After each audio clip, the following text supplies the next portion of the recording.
first speaker, yeah, we're so on time, it's crazy. Our first speaker is Dr. Francisco Escobedo. This is everything that's been happening to me. Our first speaker, yeah, some people are laughing, some people are like, what are you talking about? Is Dr. Francisco Escobedo, a research scientist with the U.S. Forest Service, located right here at the LA Urban Center, about what, a block and a half away. So if you have trouble getting to Union Station, talk to Francisco.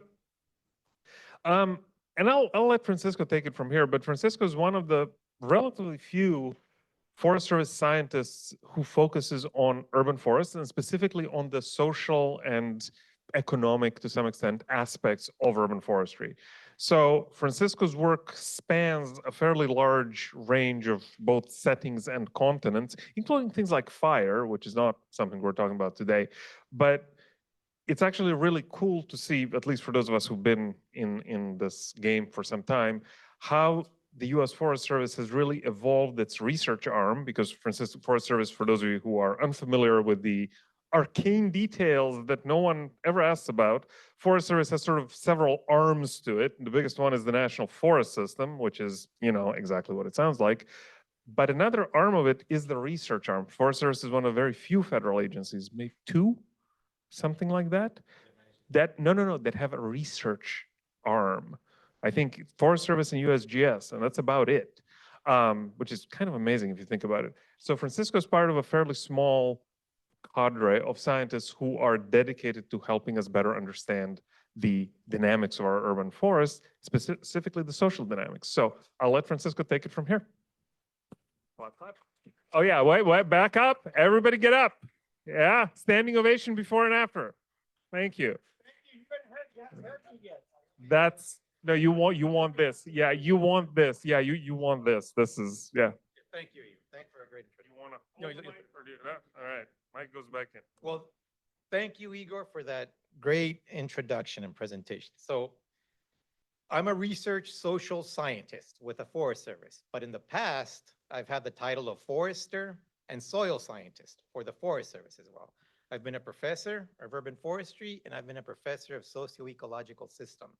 But I started off as a firefighter, as a forester, and mapping. And as I go through this presentation and I talk about this concept of socio-ecological systems, you'll see how, as a professional, I evolved. And then the more I started working in this area of urban forestry, I saw the need to kind of bridge both of these ways of looking at urban forests, both from a biophysical, a forestry, and a tree perspective, but also from the human side and the economic side. So I'll be talking about socio-ecological systems. Don't bring out your phones yet, and I'm not going to throw out any equations or hypotheses or axioms, but I'll talk about very basic stuff. But one thing I'll try to do is I'll try to use the Tree Ambassador program as an example. So I won't go into the details of the program because we have some of the Tree Ambassador folks here, but I'll give you a look behind the curtain of how research works and science works. So the way we work, we sometimes use the scientific method to solve problems. Other times, we got to think a little bit ahead of the problem, get ahead of the game and think about potential problems and future problems. But sometimes we got to throw ideas out there at other scientists that how we should be looking at problems, solving problems, addressing problems, but also communicating those problems and solutions. So I'll use this concept that's being used now in science, in the area of urban forestry, social ecological systems, as an examples of how the Tree Ambassador program fits into this scientific approach, but I'll also give you a couple of other examples where we've used this systems thinking, and we'll talk a little bit about what that is, to address problems, not only for policymaking, but also to provide quick solutions to organizations such as you folks, but also to kind of throw out ideas at other researchers, okay? And again, we'll wrap this up with using the Tree Ambassador program as an example.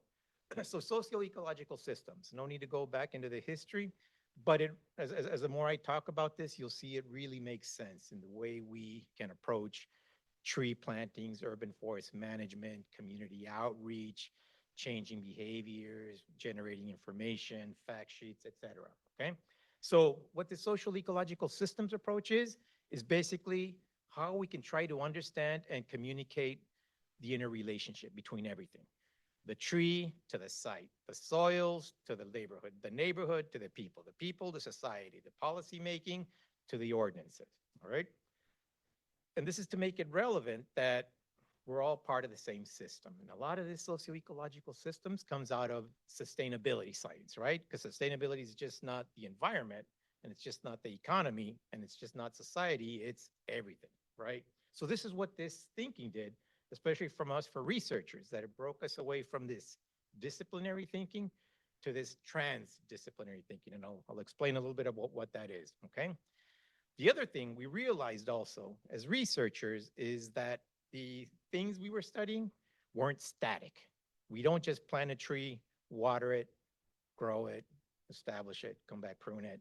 It affects the people, it affects the landscapes, it affects shading, it affects temperature, it affects property values, it causes allergies. So then we started seeing all these relationships, okay?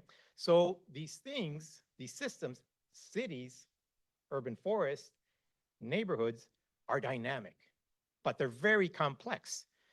But beyond that complexity, working across disciplines, we can begin to define, identify these problems, put boundaries on them, and understand what they do, what we call processes, okay?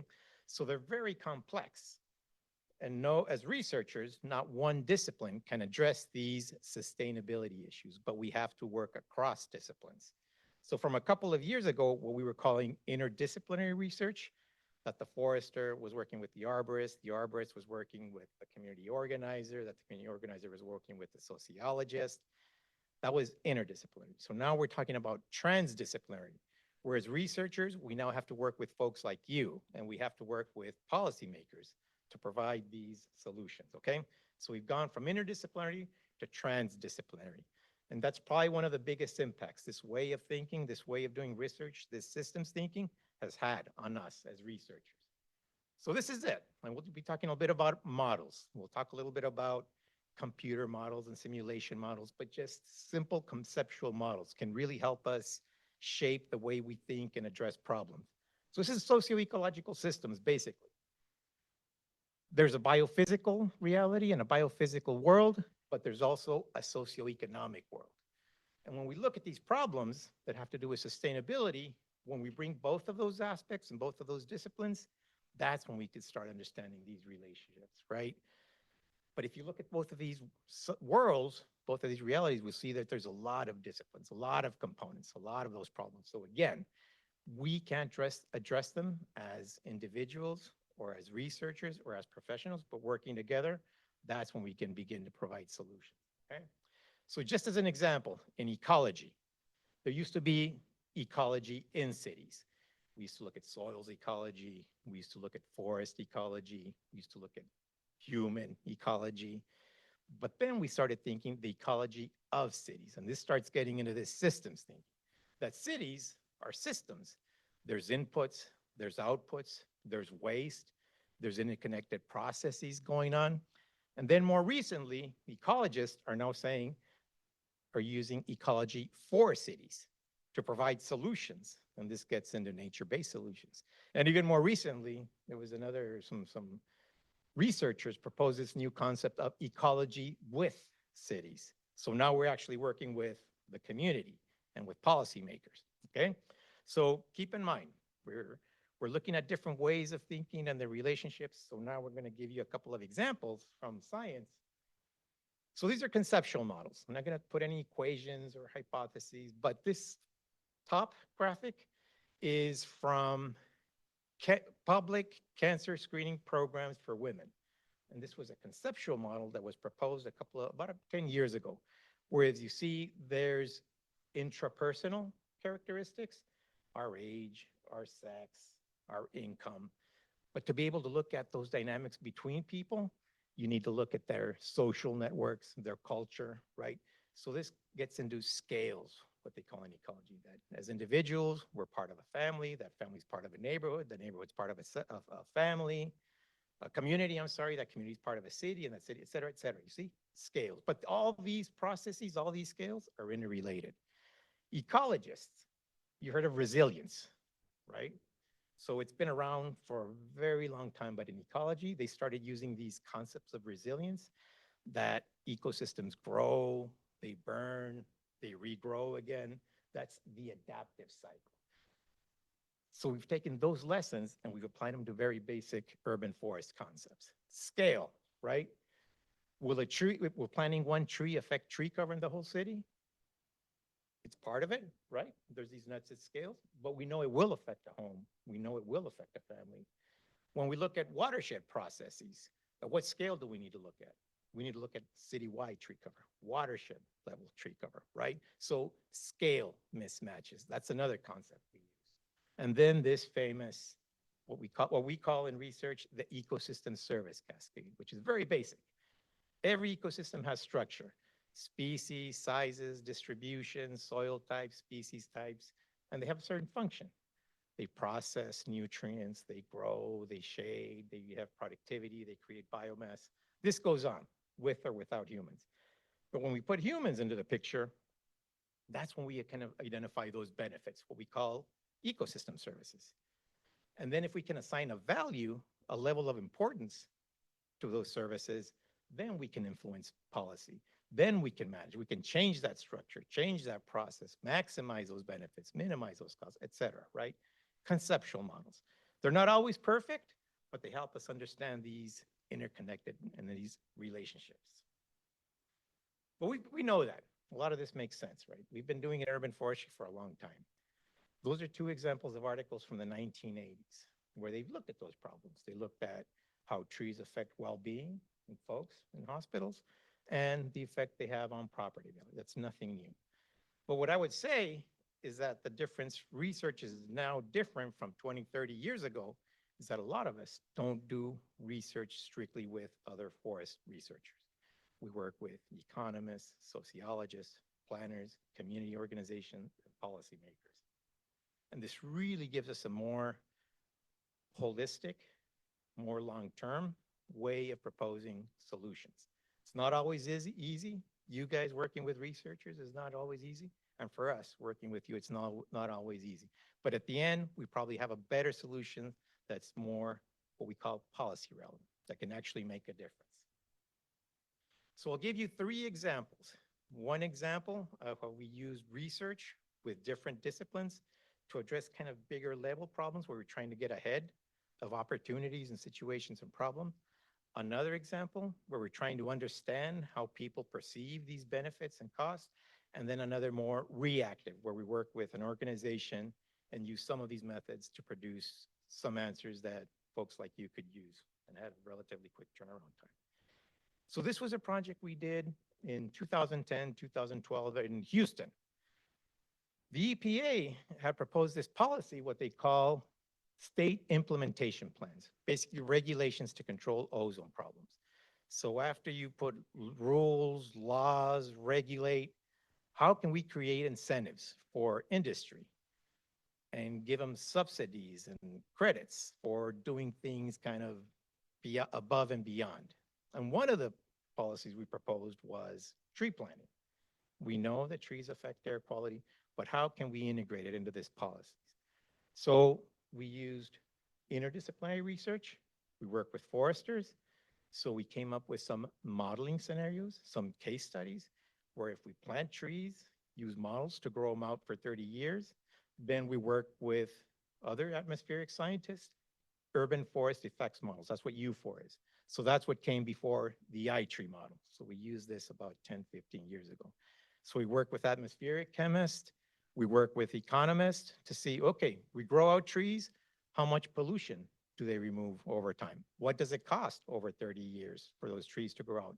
And then we compare it with hard technologies, catalytic technologies, to see what the costs and benefits were.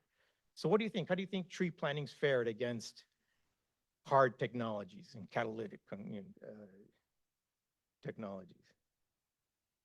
So look at this graph. So this graph is the cost per ton of nitrogen oxide that was removed. Nitrogen oxide leads to ozone pollution. These are the different alternatives, scenarios we ran. So if you use catalytic technologies, it costs about $4,000 per ton. It costs $4,000 to remove 1 ton of nitrogen oxide, which causes ozone over 30 years. If we reforest a site, it costs about the same. But then if we start adding the co-benefits, carbon, habitat, the cost starts going down. So planting trees is more cost-effective than a technology. And if I could go back, I overlooked something. It wasn't just scientists working together. We were working with Dow, and we were working with the Nature Conservancy. So this work we did made a kind of a little splash, and the New Yorker picked up on it. And it was just the way that the Nature Conservancy was using its way of doing business to say we don't have to strictly work in wilderness areas. We can also work in places right outside the city and in the city. So here's another example of what we use: biophysical information, urban forest information, and we combine it with social methods, with surveys. So we did some focus groups in Tampa. This was when I was a professor at the University of Florida, and we just wanted to understand what it is residents liked or didn't like about urban forest. So we picked up they were interested in tree shades, they were interested in property values, condition, but they were really concerned with costs and hurricane damage. So we've done research. We wanted to understand people now. So this previous example looked at the supply, how much benefits we were getting. Here, we wanted to look at the demand, what people wanted from these urban forests, what they didn't want from these urban forests. So we used a method called choice experiments. These are really structured surveys where we force people to make decisions about certain attributes, certain goods. In this case, urban forest. Sites that had low tree cover, sites that had tree cover, sites that had trees in good condition, sites that had trees in bad condition. And then we informed them what those trees were doing based on this research. Houses with a lot of tree cover provide a lot of benefits. Houses with trees in poor condition, not a lot of tree cover, higher energy costs, chances are you're going to get some damage during hurricanes, right? And we structured them using those tables in a survey. We had information on who responded to the survey, how they responded to the survey. And we asked 2 questions out of this method. Can people distinguish between the benefits and costs, right? We always think we can as professionals, but how about residents? So we tested that. And then we also tested what kind of tree characteristics did people like. In ecology, we call them functional traits. What, whether big trees, green trees, native, exotics, fast-growing trees, slow-growing trees. So what did we find? We were able to assign an importance metric, the willingness to pay for certain tree characteristics. And we found that homeowners are a little bit more sophisticated in the way they value trees or don't value trees. They were more interested in property values. They weren't interested in wildlife habitat or even pollution. Tree condition, given it's Florida, given that a couple of years before there were hurricanes, they were really interested in tree condition and maintaining those trees in good condition. And it's Florida, they were interested in shading.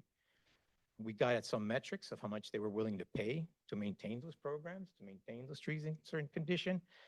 But one interesting thing we did find was that homeowners were able to differentiate between the benefits they got from their homes and the benefits they got from their neighborhood.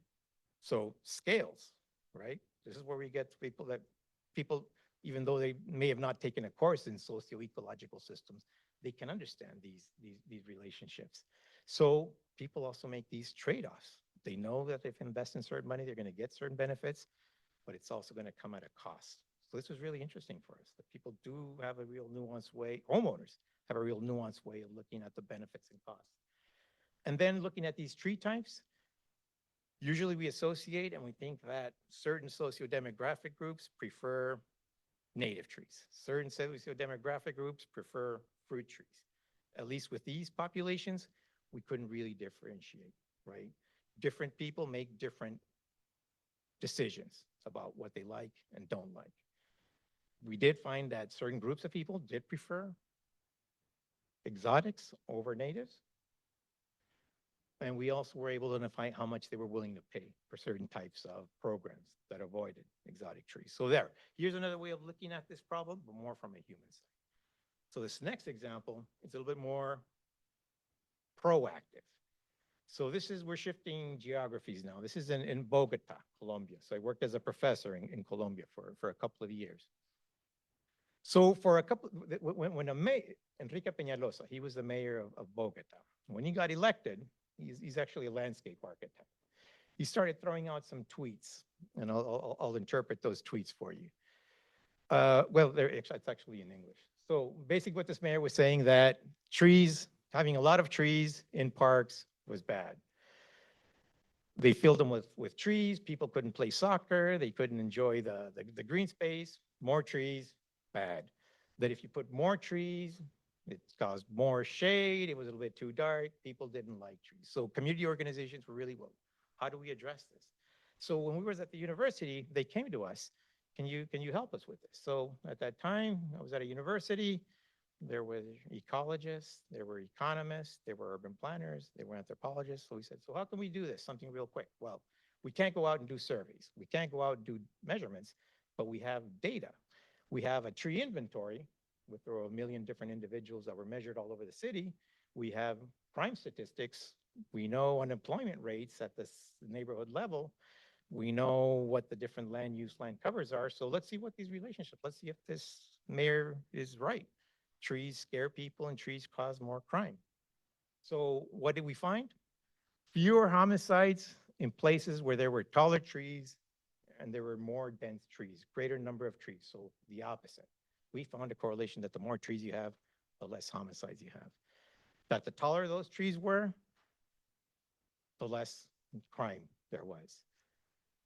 Amount of public green space wasn't correlated with crime. So it has to do with what's a green space. Is it a patch of grass? Is it trees? Whatever. So, but interesting, right? These are correlations. They're not causations, right? But we found a relationship that what the mayor perceived as negative, statistically speaking, just doing with the resources we had was not necessarily the case.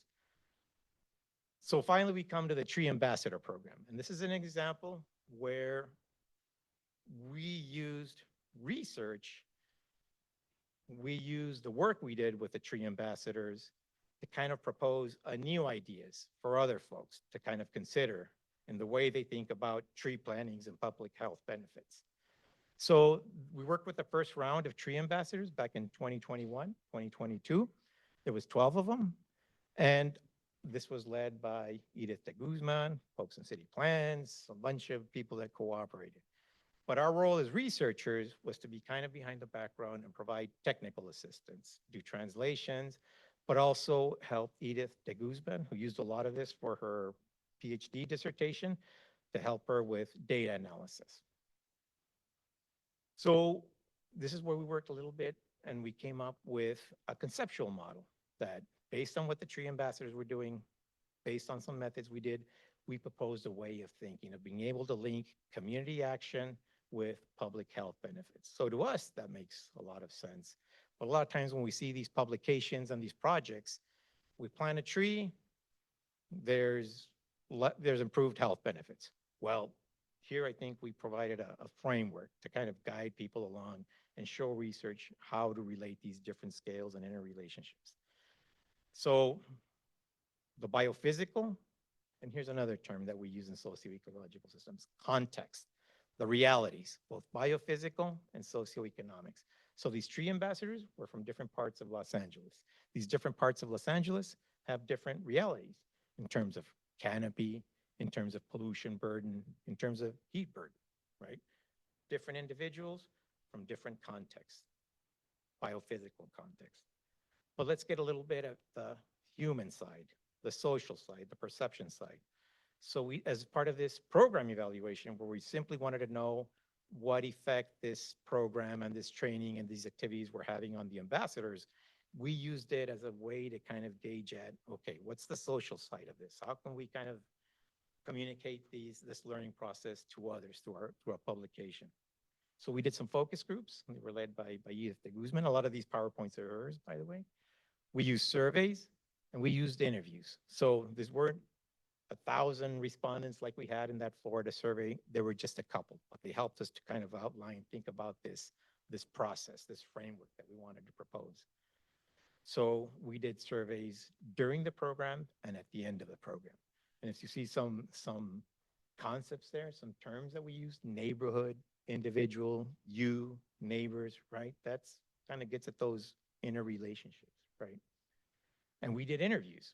When we looked at those interviews, we noticed that community, local, plant, forestry concepts were coming. So we used all that information. Earlier, I showed you a conceptual model for cancer screening processes in neighborhoods. So Edith, as part of her dissertation, adapted that to tree planting programs through the surveys we did and the interviews we did.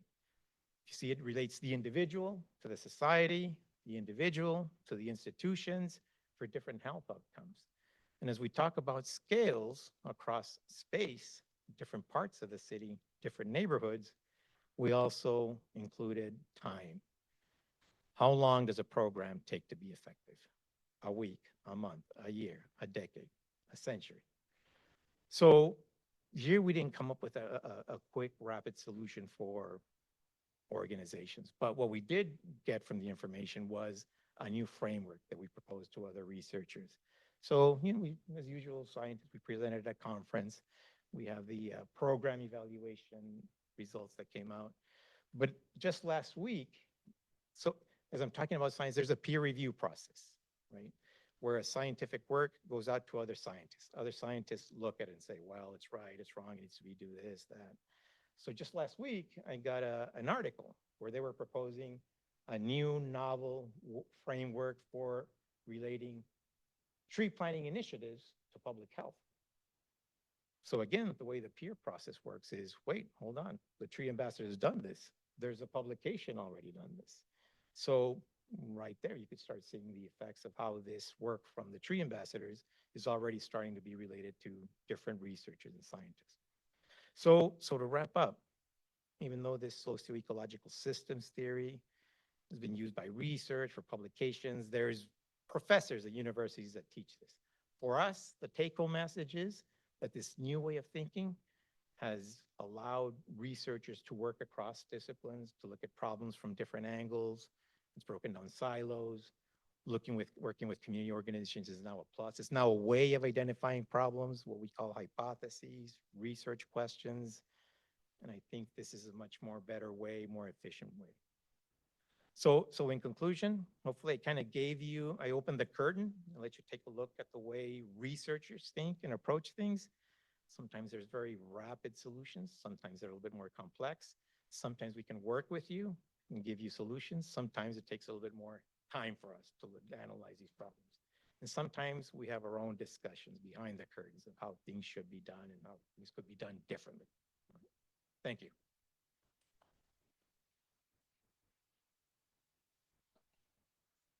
Thank you.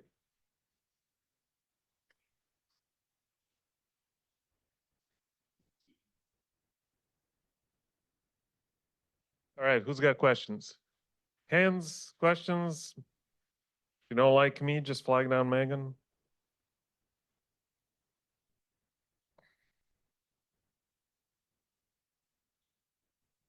So looking at some of your slides, and I have to say, this was a serious jump into research first thing in the morning. I'm sitting there going, oh my gosh, I got to put that hat on. But one of the things you were talking about was like some studies of trees back in 2010, 2012. And I know that at that time there were some studies we were doing in Sacramento, and there was this whole thing, and you had it on your chart. There was this whole thing about the concern of biogenic emissions from trees. Yes. Which I thought was pure BS, but that was just a personal opinion. Where did that go? What did that, the idea that, I mean, there are emissions from trees, but whether or not they were harmful to humans, where has that gone? All right, so this, so biogenic emissions, when you smell a eucalyptus tree, an orange tree, right, it has that scent. Those are compounds that when they combine with certain other pollutants, nitrogen oxide, they form ozone. So that's another pollution. So that's a biological fact, right? Key to that equation is what I just mentioned, that you need other pollutants, nitrogen oxide. So trees in and of themselves don't harm people. It's when you combine them with these biogenic emissions. And for that reaction to occur, you need high temperatures and a lot of sunlight. So what do trees do? cool, right? So again, systems thinking, it's just not a one-to-one relationship. You plant high biogenic emitting trees and it causes ozone. No, it's a little bit more complex than that. But that was that, but so a lot of the research we did was that it's just not a one-to-one relationship. It depends on the geography. Is there a lot of circulation, air circulation? How many biogenic emitting trees are there versus non-biogenic emitting trees? How much nitrogen oxide pollution is in that air basin versus not? So does that answer your question? Yes, yes, yes. But to make a story, but yes, I think we were able to say it's like, no, trees do not cause bad pollutants. It's more complicated than that. And if you really look at those co-benefits, the shading, the cooling, then it's not as bad as you think.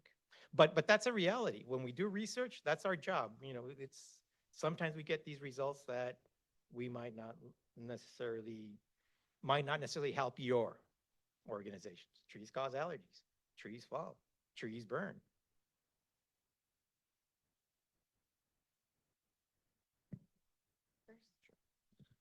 So some of the data you had that showed that we already just, said that it was correlation, not causality. That's right. How can we use that to show that the reason why you have that distinction between areas with trees and areas without trees is because people who are in low-income areas don't have the funds to maintain large trees, that the only time those trees are ever tended to is when they drop a branch and the city eliminates them, which is why we have that disparity. And we focus quite a bit on planting of trees, but the carbon sequestration for maintaining one large tree, we just can't keep up with it with planting small trees. We just don't have the space Right. to equal that out. But, and the time is a factor. How can we get cities to understand that funding not just us for planting trees, but funding organizations, maybe for nonprofits for actually maintaining trees is just as important, and send dollars that way, because we really need to get that under control. The large trees are under attack in urban areas. So I started my PhD work in urban forestry in 1999 and 2000. So that's been a while. So when I started, I think a lot of this information that was being generated to promote and advocate for urban forestry with policymakers probably finally made its way, right? And we have IRA, we have iTree. I think now where we kind of, as researchers and working with you folks, is we kind of need to take a step back and talk to people. Can you even plant a tree there? What kind of tree do you want? Do you want trees? So at least from my research I'm doing, I'm really not working at the city scale and looking at atmospheric processes. It's going back to the community and getting to understand folks. What is it about your area that doesn't have a lot of tree? A lot of these folks are renters. This leads into the whole systems thinking that now sometimes folks are afraid of gentrification because of trees. That attracts homeless. So for me, at least, it's going back and understanding what it is at the community level that's going on. So they're highly impervious surfaces. They're renters. If you even wanted to plant trees, if you have certain tree canopy goals, you really can't make that goal because it's all impervious. There is not available planting space. So to me, that's kind of a big difference in thinking about the way we did 30 years ago to now, is that when you look at the urban forest, it's just not street trees. It's just not park trees. It's that plus people's backyards, plus surrounding vacant lots, areas of chaparral. It's that big picture, that systems. So I gave you a very researchy answer, but it's a little bit more, to me, it's really complex that we need to go back to the people and start asking them, how can we work with you to kind of understand your situation, rather than always looking at it from the city level and the management plans and the tree cover goals.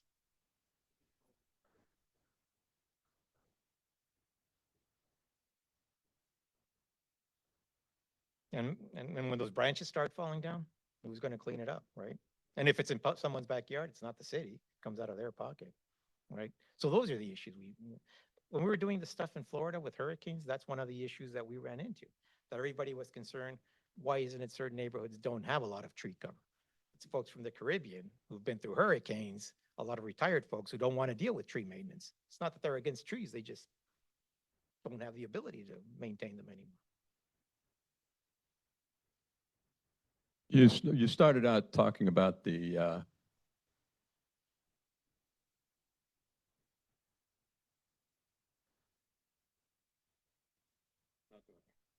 there we go. All right. Yeah. You started out talking about the long-term impacts of trees versus the artificial scrubbers that were, Yes, and the 30-year framework. catalyzers. A, a challenge we have at the local level is people aren't thinking 30 years. They're thinking at best, 1 to 5 Yes, years, that's right. where we're not seeing the return on investment in terms of trees. And so we can't afford to invest in trees. We want something now. Yeah. How do you address a challenge like that? But it's interesting, but when the cities or the governments also look at those questions, they also want questions now. And that's when they say, well, here's this catalytic converter, here's its cost. So the way we do it is we apply it to trees, but we kind of get on that same language. So when we deal with policymakers, sometimes they do think about 30-year process. So with these studies, sometimes this is how we try to address their information. For the day-to-day stuff, that's tough. Trees don't grow in one day. Again, it's looking at these timescales. They don't grow in one day. They don't even grow in 1 year. It takes years. And during those years, there's all these different things that are going on. Eventually, it might cause allergies, require water.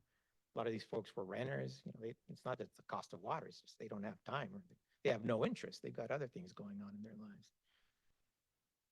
So if you could ask, so does, yeah, another really researchy response.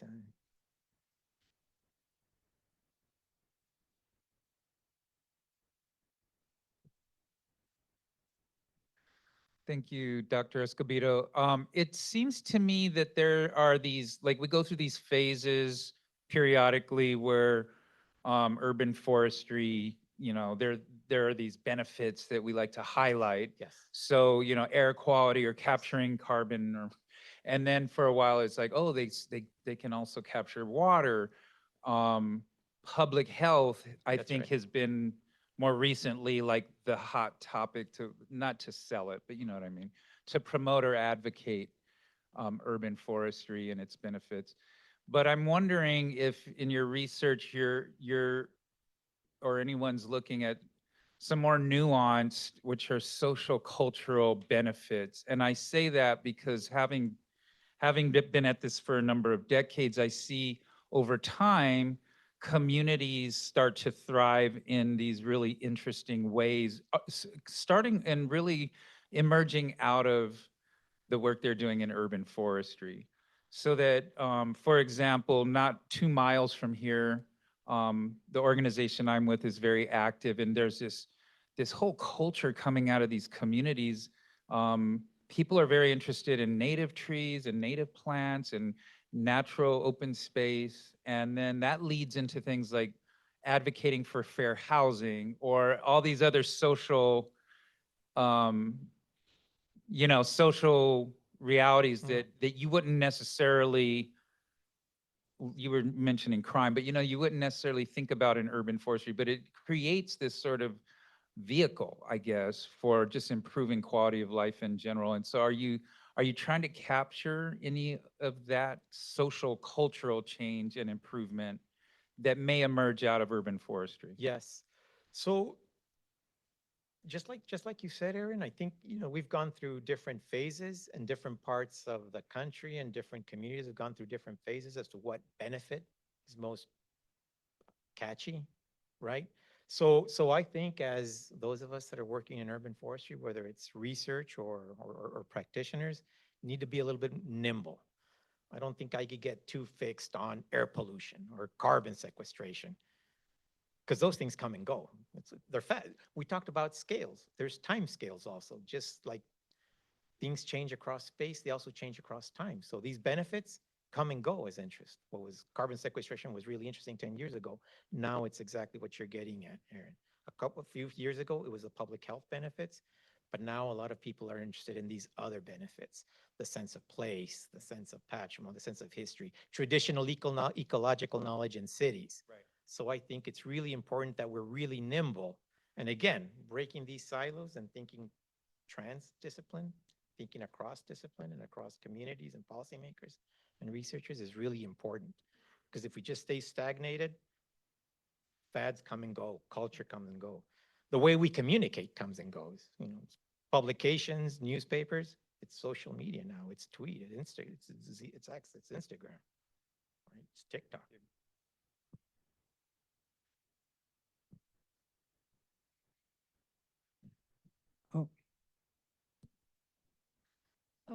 Doctor, I totally agree with what you're saying.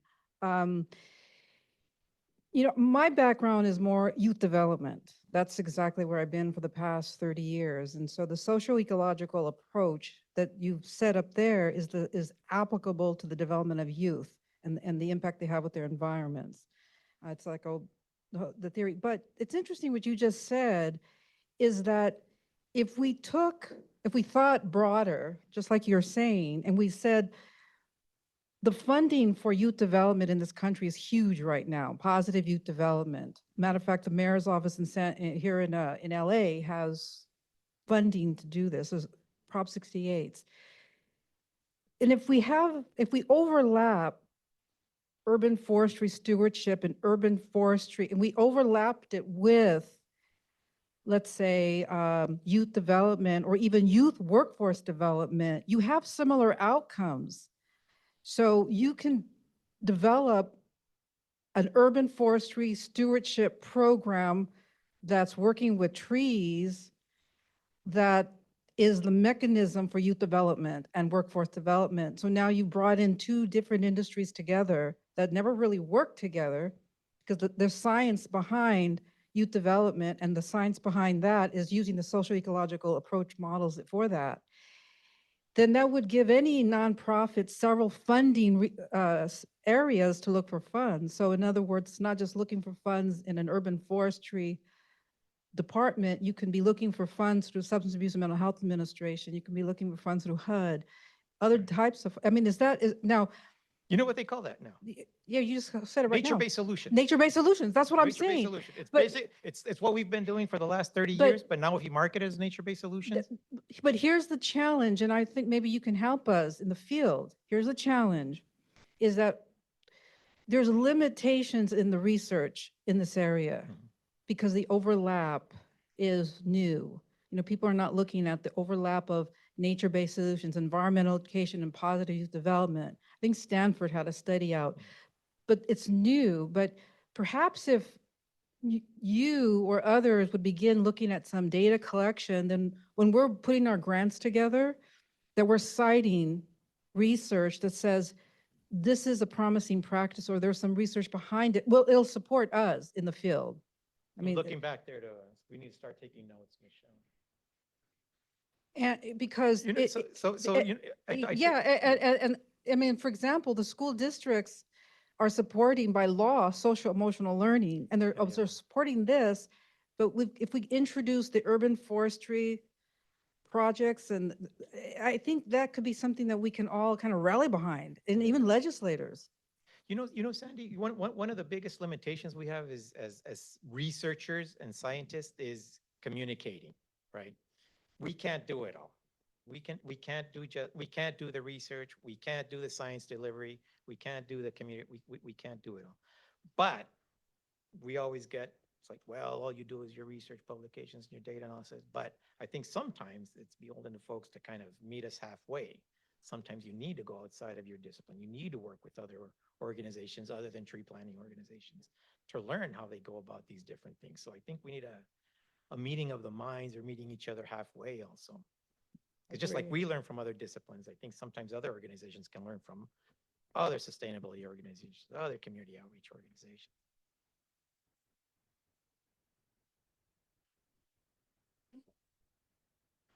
All right, thank you. Thank you.